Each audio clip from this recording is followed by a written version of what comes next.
En el nombre del Padre, del Hijo y del Espíritu Santo. Amén. Muy buenos días a todos. Aquí estamos en estos días muy santos en los cuales la Iglesia está celebrando la pasión de nuestro Señor. Hace casi 40 días, o quizá un poquito más de 40 días, nosotros comenzamos la Cuaresma. Y al menos litúrgicamente hablando, todos entramos con nuestro Señor Jesucristo en el desierto para pasar estos 40 días con Él. Y ciertamente nadie de nosotros pensamos que iba a ser un desierto tan real y tan áspero.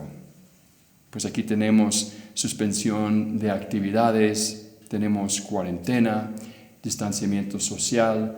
Quizá también hay conocidos, familiares, amigos que están sufriendo de la enfermedad. Quizá también para nosotros, misioneros, peor todavía, no tenemos misiones y no tenemos más aún la misa ni los sacramentos. Entonces realmente es un desierto total, un desierto no conocido, no deseado. Pero me gustaría reflexionar con ustedes qué es lo que quiere Dios de nosotros entonces en esta Cuaresma en concreto, con estas circunstancias concretas. ¿Cómo vivir este Triduo Sacro? Pues la primera respuesta obvia es aprovechar los medios de comunicación. Quizá algunos de ustedes, como yo, hemos seguido al Papa casi todos los días, está celebrando la misa y podemos seguir su misa en vivo o después en YouTube y escuchar sus palabras, recibir su bendición. También hay muchos sitios en el internet donde podemos seguir misas, como en la arquidiócesis, como en Regnum Christi, donde podemos seguir predicaciones, donde podemos ver eventos que tienen que ver con el Triduo Sacro. Y sería buenísimo seguir con estos medios. La Iglesia lo está recomendando mucho. De hecho, me impresionó uno de los padres de nuestra comunidad. Está celebrando la misa diaria y poniéndolo live en el internet. Y el otro día tuvo más de 300 personas siguiendo una misa de entre semana. ¿Cuántas veces vemos a gente que va a la misa entre semana? Aquí 300 personas y viendo la misa de este padre. Hay muchos otros padres. Aprovechar esos medios. Pero yo creo que más importante quizá para nosotros no es solo seguir los medios de comunicación, sino mucho más importante es vivir ese Triduo Sacro como un triduo de oración. No vamos a tener las actividades normales que nos distraen, positivo o negativamente, como pueden ser las misiones donde nos desgastamos y nos lanzamos a ir de puerta en puerta. Aquí todo va a ser dentro de casa, mejor dicho, todo va a ser dentro de nuestros corazones. Un Triduo Sacro espiritual, un Triduo Sacro de oración. Quiero ofrecerles entonces algunos puntos, algunas ideas que nos pueden ayudar a vivir ese Triduo Sacro como uno interior de Dios de oración. Me gustaría simplemente tomar el Evangelio de Marcos, el capítulo 14, les invito a leerlo conmigo, el capítulo 14, solo 4 versículos, del 12 a 16. Y se dice así: el primer día de la fiesta de los panes sin levadura, cuando se sacrificaba el cordero de la Pascua, sus discípulos le dijeron a Jesús: ¿dónde quieres que vayamos y hagamos los preparativos para que comas la Pascua? Y envió a 2 de sus discípulos y les dijo: id a la ciudad, y allí os saldrá al encuentro un hombre que lleva un cántaro de agua. Seguidle. Y donde él entre, decid al dueño de la casa: el maestro dice, ¿dónde está mi habitación en la que pueda comer la Pascua con mis discípulos? Y él os mostrará un gran aposento alto, amueblado y preparado. Haced los preparativos para nosotros allí. Salieron pues los discípulos y llegaron a la ciudad y encontraron todo como él les había dicho y prepararon la Pascua. Pues estos versículos del Evangelio de Marcos ya son una indicación para nosotros de parte de nuestro Señor de cómo debemos nosotros preparar la Pascua. Porque los apóstoles van con el Señor: ¿cómo preparamos la Pascua? ¿Qué tenemos que hacer? ¿Dónde debemos de ir? Y es interesante porque, en primer lugar, se ve que Cristo no lo ha hablado con los discípulos. Y esto para mí es un punto que puede ser de mucho aliento para nosotros, quienes a lo mejor no hemos vivido la Cuaresma como nos hubiera gustado. Muchos de nosotros decimos, bueno, en esta Cuaresma yo no voy a comer chocolates o yo no voy a tomar cervezas. Yo sé que es muy fuerte ese sacrificio. O yo no voy a X. Y todos proponemos muchas cosas para la Cuaresma y quizá después de 8 días, después de 2 semanas, ya que la Cuaresma es muy larga, nos olvidamos. O llega a ser algo rutinario o lo dejamos. Entonces lo que es interesante aquí es en el mismo día de la Pascua, el día en el cual iban a celebrar la Pascua, la cena pascual con Cristo, no tenían nada preparado. Es como decir, pues, ¿qué estaban haciendo todo ese tiempo? Si es una cena de Pascua, hace falta mucha preparación, tanto exterior como interior. Si yo voy a tener una fiesta, pues busco una banda, un catering, busco pues, a quién voy a invitar, el lugar, y hace falta bastante preparación y a veces algo de dinero o mucho de dinero. Y aquí van a celebrar el rito, la celebración más importante de los judíos en ese momento, que era la liberación de Egipto, la Pascua, y no tienen ni lugar, ni idea, ni nada listo. ¿Qué nos quiere decir? Si yo he vivido estos 40 días de Pascua un poco en las nubes, me he olvidado, todavía hay tiempo. Si existe el hoy, como dice la Escritura, todavía hay tiempo.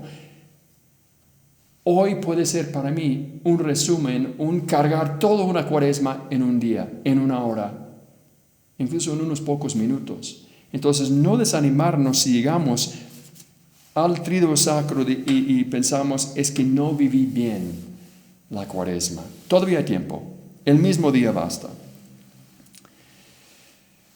Después, otra idea aquí es, para preparar la Pascua, hay que dejar la decisión en las manos de Dios, el dónde, el cómo y qué es lo que vamos a experimentar.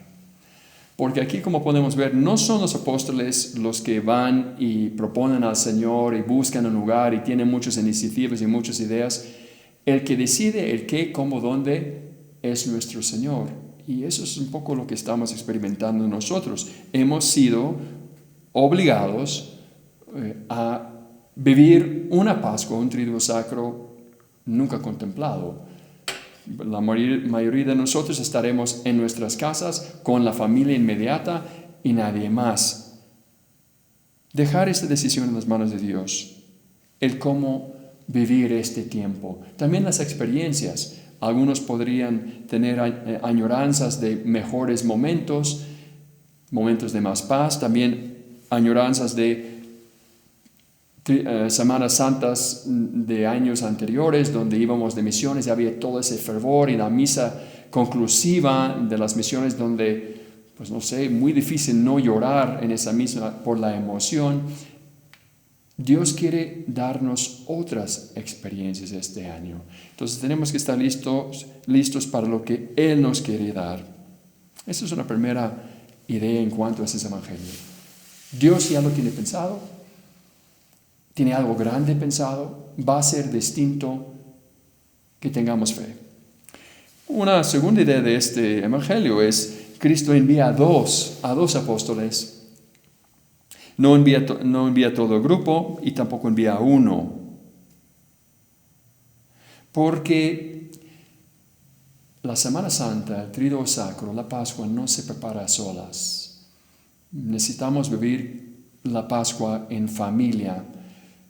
Si yo busco vivir este tiempo muy interiormente, con mucha oración, y los demás no me ayudan, o peor, me ponen obstáculos, mucho ruido, vamos a decir, poniendo la radio a todo volumen todo el día, va a ser muy difícil para mí. Necesitamos vivir esta experiencia como familia, y más todavía en estos tiempos donde Dios nos está invitando a encerrarnos en comunidades muy chiquitas. Familia inmediata, en mi caso, pues nuestra comunidad legionaria, que somos unos 13 que vamos a estar reunidos todo el tiempo, pues yo no puedo vivir la Pascua, el Triduo Sacro, sin ellos. Si ellos son fervorosos, yo tanto más, cuanto más me van a ayudar ellos. Entonces, Jesús manda a dos para darnos una idea de que nos necesitamos. El clima que yo puedo crear ayudará a mi hermano. Entonces, tener esa idea también, ¿qué puedo hacer yo por los demás en ese tiempo? Es un tiempo cuando a lo mejor algunos están más tensos. Mi paz, mi alegría, hablando de temas que ayudan, puede ayudar muchísimo a la familia. Después Cristo no dice los nombres, no sabemos si fueron Pedro y Juan, o Santiago y Andrés, o Bartolomé. ¿Quién sabe quién fue a preparar esa cena? ¿Por qué no dice los nombres? Yo creo que muchas veces el Evangelio no dice un nombre porque quiere que pongamos nosotros nuestro nombre ahí. Entonces Cristo manda a dos porque somos tú y yo. Tú y yo tenemos que preparar la Pascua. Lo que sembramos es lo que cosecharemos. Entonces, si yo desde ahora, que tenemos un par de días todavía antes de la Pascua y unas celebraciones y unos momentos muy intensos de la fe católica, como yo me preparo interiormente, exteriormente, de eso voy a sacar fruto. Entonces, es una invitación a cada uno de nosotros a no pensar, bueno, puedo simplemente llegar al día y no pasa nada y enciendo el internet y veo qué es lo que hay. No, es una invitación allá desde ahora ir preparándome, ir siguiendo en mi corazón dónde está Cristo, qué está haciendo, cómo debo de sentirme yo bien. Una tercera idea aquí de este evangelio es el elemento de sorpresa. Dios siempre tiene sorpresas para nosotros, incluso cuando pensamos o podemos pensar, yo sé cómo van a ser las cosas. Dios siempre tiene sorpresas para cada uno. Incluso cuando preparamos las cosas, siempre hay misterios. Y yo me refiero aquí al hombre con el cántaro de agua. Porque si tú me dices, Padre, vete a San Jerónimo, aquí en la Ciudad de México, y vete a la plaza y no sé qué, y cuando ves al hombre con un cántaro de agua, o mejor dicho, con 2 litros de Coca-Cola, síguele a ese. Si alguien me dice algo así, pues está loco. En la plaza de San Jerónimo, ¿cuántos señores habrá? Y quién sabe cuántos con un litro o 2 litros de Coca-Cola. O sea, imposible. Pero aquí el elemento de sorpresa, mucho más interesante, porque debemos de saber, especialmente recordando a la samaritana y el pozo, que los hombres en aquel tiempo no iban por el agua. Era trabajo de mujeres. Entonces, si hay un hombre que lleva un cántaro de agua, sería uno ¿de qué? De 10,000. O sea, casi nunca se debe de ver.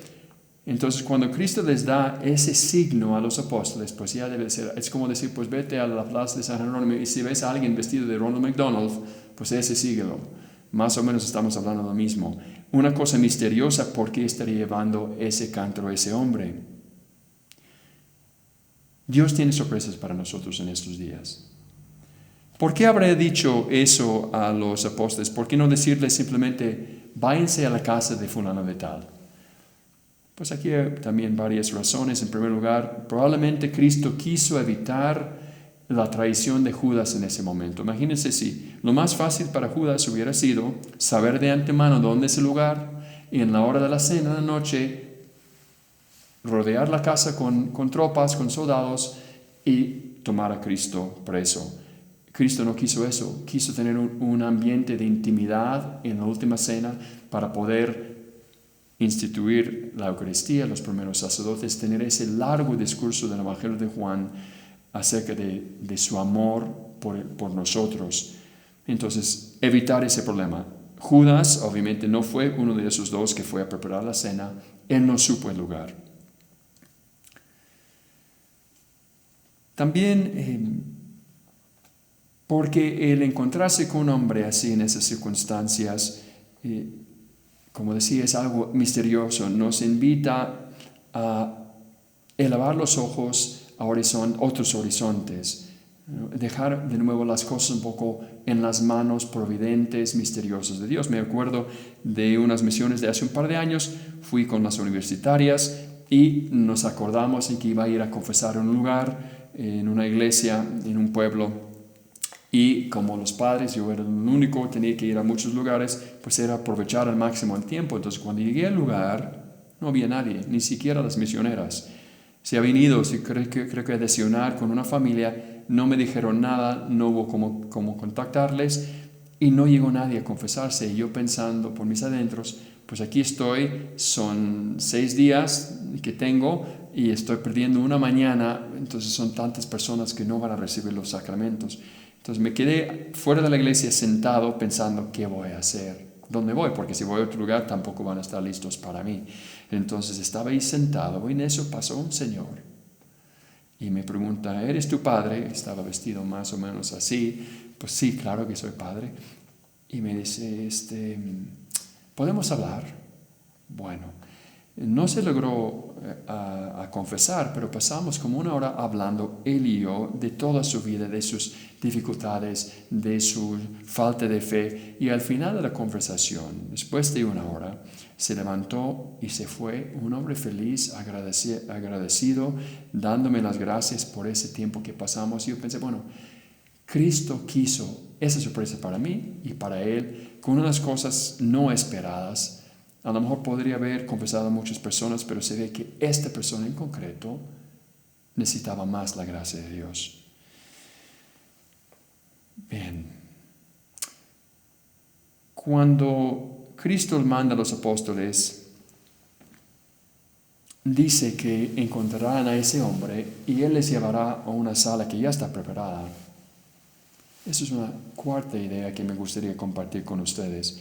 O sea, les manda, vamos a ir en la mañanita, y ya está lista.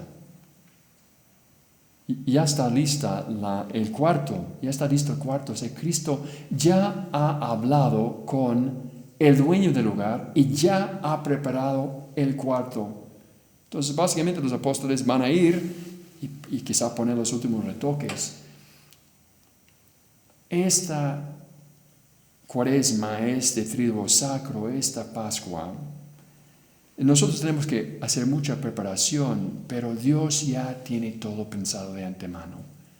Y aquí también es muy bello saber que es Dios que ha preparado la sala. Lo que nos va a suceder en esos días no es el azar, Él lo ha hecho con su mano amorosa. Entonces tener esa gran confianza en Dios, no somos nosotros que creamos la gracia, o los dones, o las experiencias, o la emoción de fervor. Es Dios que lo va a poner en nosotros, tener esa confianza. Y quizá una última idea de este evangelio es el gran aposento alto, el cenáculo. ¿Qué es el cenáculo? El cenáculo es un lugar, un cuarto arriba, en lo que sería el techo de una casa, aislado, que yo me lo imagino medio oscuro. Ahí en aquel entonces no tenían ventanas, realmente ventanucos chiquitos en las casas, que se alumbraba seguramente con velas, pero un ambiente así íntimo, probablemente con alfombras. No tenían sofás ni sillas como nosotros estamos acostumbrados a ver, sino más bien comían y cenaban recostados en el piso con una mesita muy chiquita. Un lugar de intimidad. Ese es el cenáculo. Dicho de otra forma, el lugar donde Cristo quiere que preparemos y donde pasemos el Triduo Sacro, la última cena, es nuestro corazón. Cristo quiere pasar este tiempo en nuestros corazones, no en las grandes iglesias, no en las calles, no con grandes celebraciones con las familias, sino en el interior de nuestros corazones. Santa Teresa de Ávila, cuando enseñaba a orar, decía, como primer paso, buscar quitar todo lo que hay alrededor mío, los ruidos, las cosas que suceden a mi alrededor, e ir bajando a mi corazón donde está Dios. Ella veía también nuestro corazón como ese cenáculo donde venía Cristo a cenar con nosotros. Entonces, este Triduo Sacro va a ser un tiempo de interioridad, de oración, de silencio con nuestro Señor. O al menos debemos de hacer el esfuerzo de hacer de estos días esta experiencia de interioridad. Tenemos que prepararnos bien, no va a ser fácil. Vamos a estar así en ese tríduo sacro, en esa cuaresma, probablemente más de 40 días. Probablemente vamos a pasar gran parte de la Pascua encerrados. Vivirlo desde el corazón, buscándole a Dios en nuestros corazones. Aquí también les dejo una idea. Procurar vivir el Jueves Santo con María, porque María no participó en nada de los eventos que meditamos, contemplamos, revivimos en el jueves de triduo sacro. María no estuvo en la última cena, María no estuvo en Getsemaní, María no vio a Cristo sudar sangre, María no vio a los soldados que tomaron a Cristo como preso, María no estuvo cuando lo pusieron en la mazmorra o en la cárcel.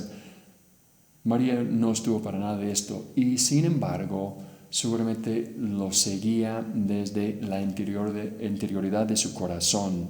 Entonces acompañarle a María en ese jueves, ya que tampoco podemos estar, no vamos a estar en las misas ni en las grandes celebraciones, pero quizá tomarle a María de la mano y buscar pasar unos minutos de silencio con ella, pensando, María, ¿qué pensabas cuando Cristo estaba en Getsemaní?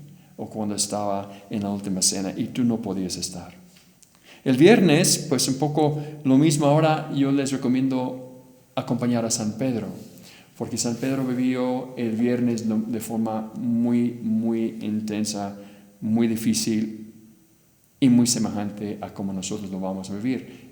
Pedro no estuvo presente ni en el juicio, ni en la flagelación, ni en las palabras ecce homo de Pilato, ni con Herodes, ni cuando Cristo llevaba la cruz, ni en el Calvario. En nada estuvo presente Pedro. ¿Por qué? Por el miedo. Entonces también muchos de nosotros en este mundo a lo mejor estaremos pasando también miedo el viernes.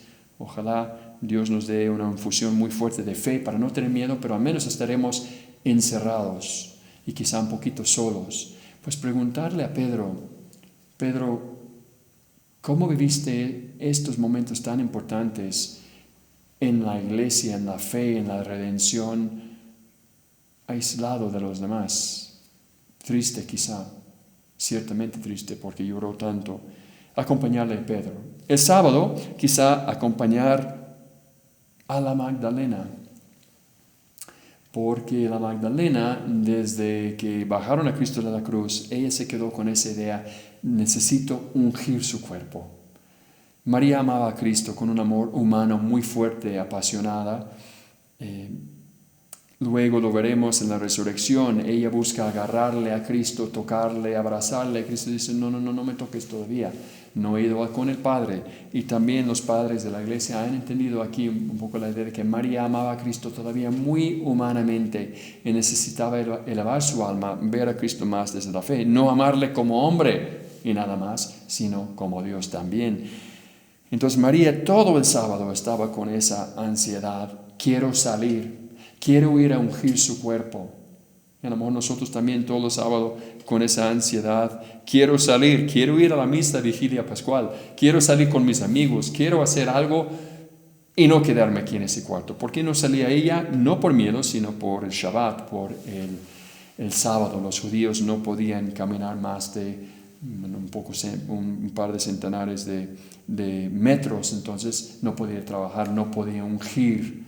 Entonces ella estaba encerrada también. Pasar el sábado buscando crecer en ese mismo anhelo, misma pasión, deseo de estar con Cristo, de tocar a Cristo. Y por fin el domingo, también aquí les recomiendo pasar el domingo de resurrección, obviamente con Cristo resucitado, que pasa por las puertas cerradas y entra en nuestra vida. Cristo que no conoce límites. Pero ya que no vamos a estar en las misas y no vamos a tener los sacramentos tan a la mano, también podemos pasar ese día con la Virgen, porque aquí hay una cosa muy bonita. La Virgen, según el Evangelio, Cristo no apareció a la Virgen.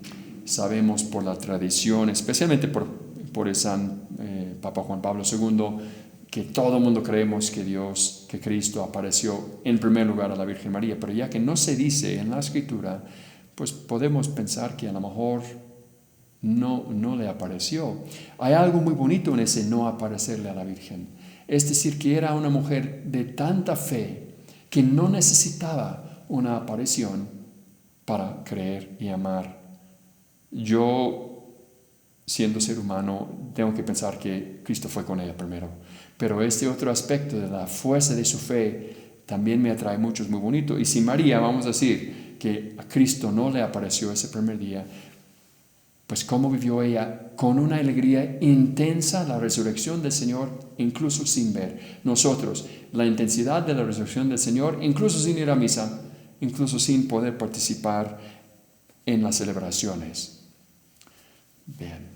Unos medios concretos que podemos vivir en estos días también, después de esta larga explicación del Evangelio de Marcos. ¿Qué podemos vivir? Pues yo recomiendo como familia leer la Pasión de Cristo. Lo hacemos en la misa de Domingo de Ramos, lo hacemos en la celebración del Viernes Santo.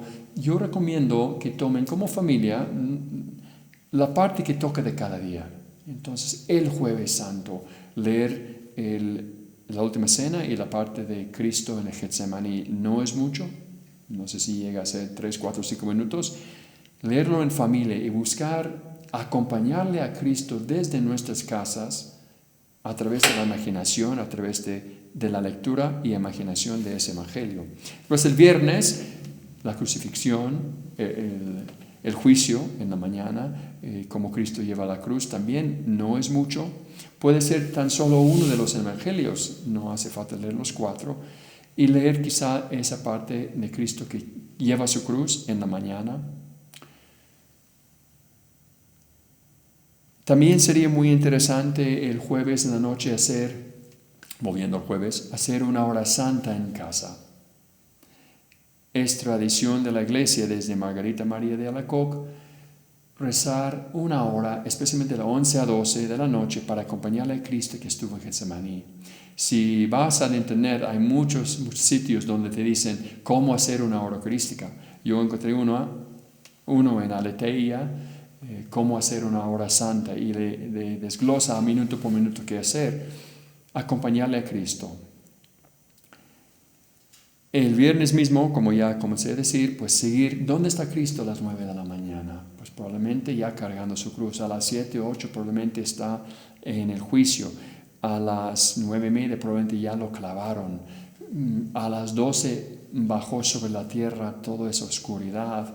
Después ir leyendo, viendo las palabras que va diciendo. A las 3 de la tarde Cristo muere. Y quizá a las 3 de la tarde sería bueno rezar un Vía Crucis, un camino de la cruz, cada uno en su casa. Seguir la trayectoria de Cristo. ¿Dónde estaba Él?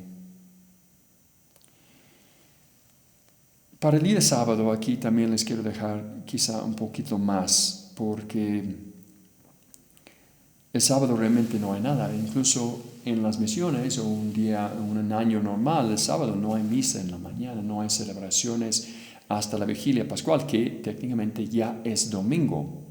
El sábado es un día de silencio. Por eso, algo que podría ser muy interesante es practicar lo que los judíos llaman Shiva. Shiva es una manera de reunirnos como familia y celebrar la memoria de un ser querido que ha fallecido.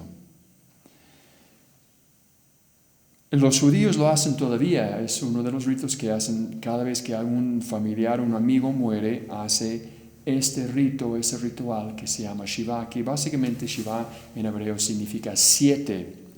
¿Qué es un Shiva?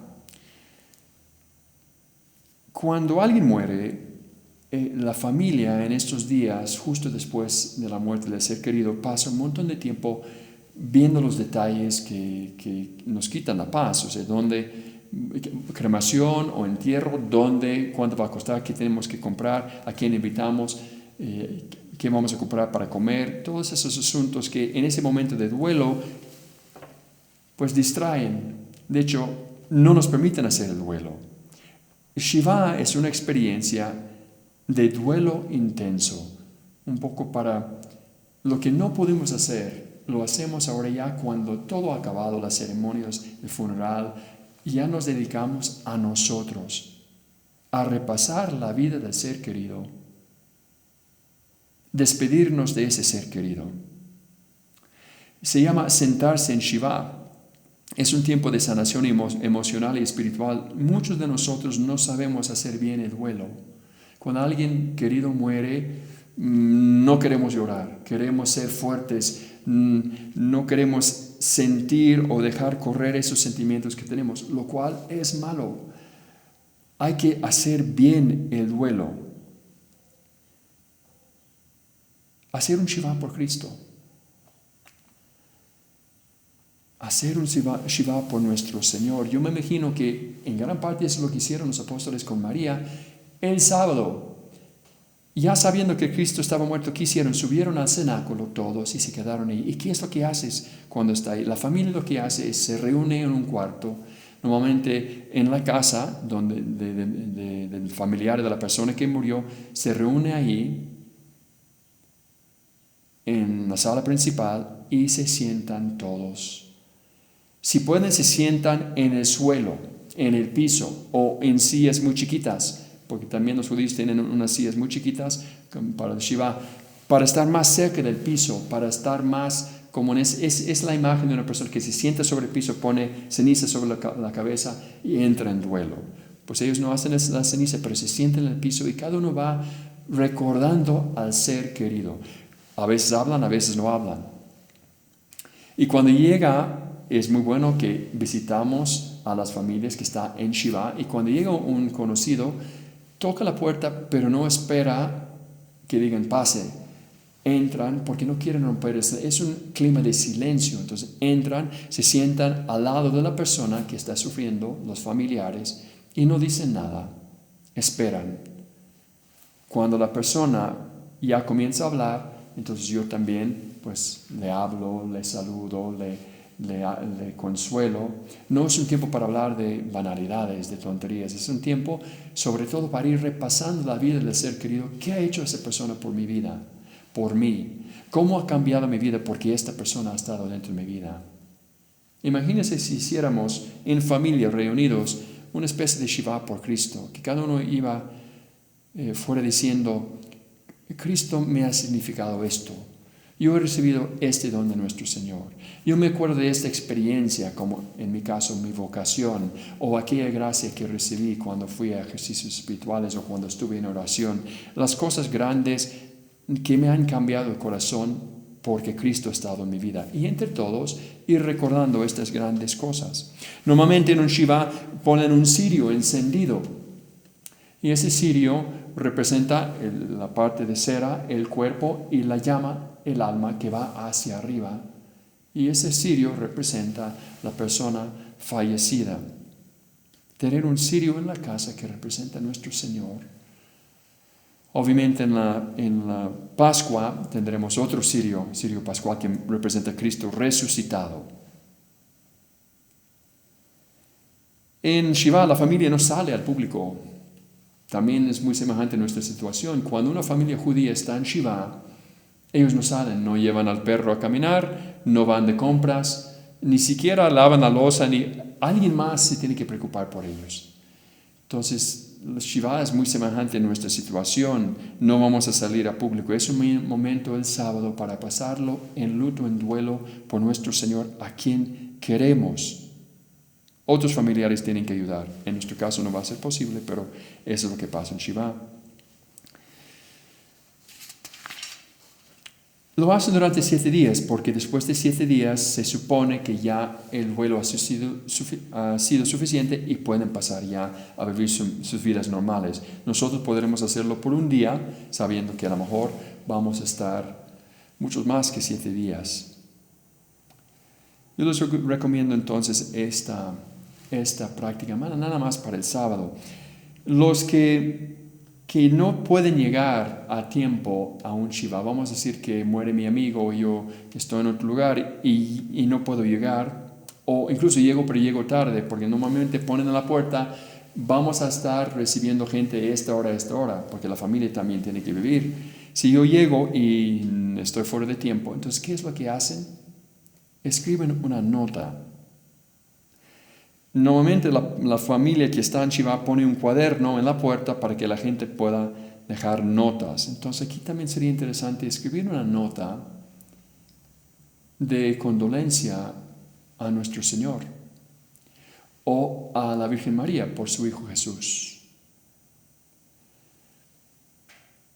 ¿Qué escribiría yo como para consolarle a la Virgen María en memoria de nuestro Señor Jesucristo? Entonces aquí hay unas ideas que podemos vivir ahora que estamos entrando en este Tríduo Sacro, acompañar a Cristo, vivir un Tríduo Sacro interior, desde el corazón, desde la oración. Hay que fomentar ciertamente espacios de silencio. También el viernes tenemos que vivir el ayuno, pero vamos a abrir nuestros corazones al misterio y la sorpresa que Dios nos quiere dar, sin añoranzas de otros años, sino valorando esta experiencia única, que va a ser única en la vida. ¿Qué me quiere dar Cristo en este tiempo? Que Dios les bendiga mucho en estos días. Yo les encomiendo, de parte de mí, de mi comunidad, de todos los legionarios, encomendamos a todos ustedes para que Dios esté presente y les bendiga. En el nombre del Padre, del Hijo y del Espíritu Santo. Amén.